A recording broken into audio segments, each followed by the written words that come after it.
when I was seeing the TV series, which I love, I was thinking about the new challenges for actors because in the past it used to be very simple to identify a drama, a comedy, an action adventure story. And in this case, it's a very interesting and smart mashups of a genre. Do you know what I mean?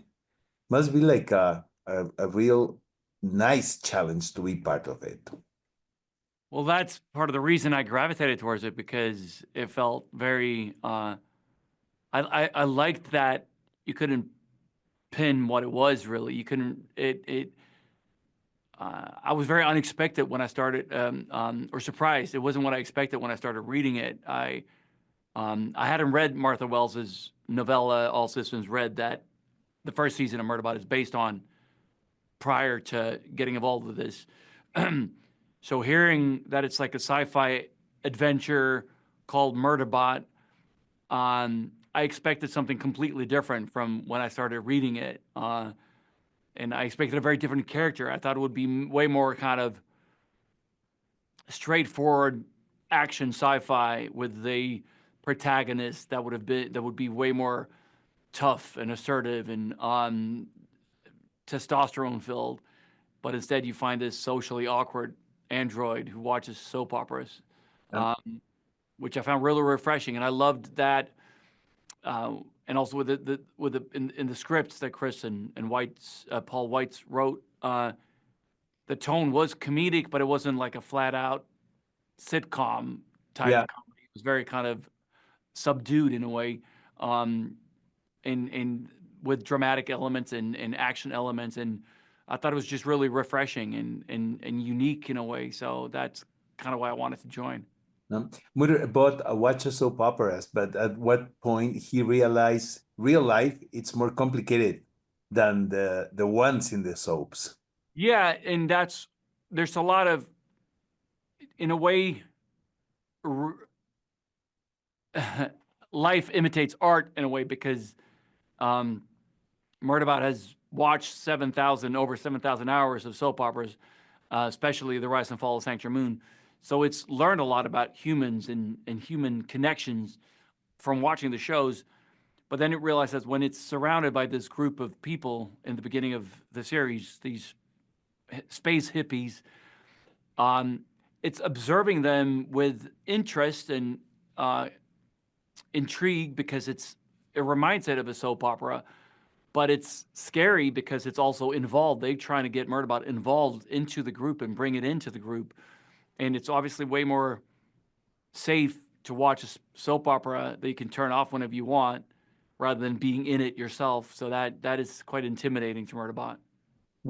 This might sound a little bit intense, Alexander, but I found a similarity of the action in the storyline of Murderbot and real life, because your character doesn't want the people to know he has feelings. And right now we're living in a digital era where it's like the same, you know what I mean? Society is pushing us back to show us what really feel and thinks. Yeah. Maybe I'm a little bit crazy. No, it's not. It's very dystopian, but I think you have a valid point for sure. Oh, Alexander, the sense of humor, it's of course very dark. The sense of humor originate in the novels because I haven't read them also, or it are the Bites brothers, Paul and Chris. They input that. No, I think it's a combination. The novels are quite funny, and irreverent, and has that kind of sardonic tone. But then Chris and Paul are very funny, and we wanted to lean into kind of the comedy and the comedic elements of it, and work on the voiceover stuff and build a strong contrast between Murderbot, who is very kind of uh, pulled together, not put together, but in the scenes, it's not very expressive. It only says what it has to say. And the main motivation is to kind of get away from the humans. Whereas the voiceover is obviously way more expressive and rambling, and and it's kind of a fun contrast when you see the Murderbot, who's kind of has this kind of stoic expression, but the inner monologue is going nuts.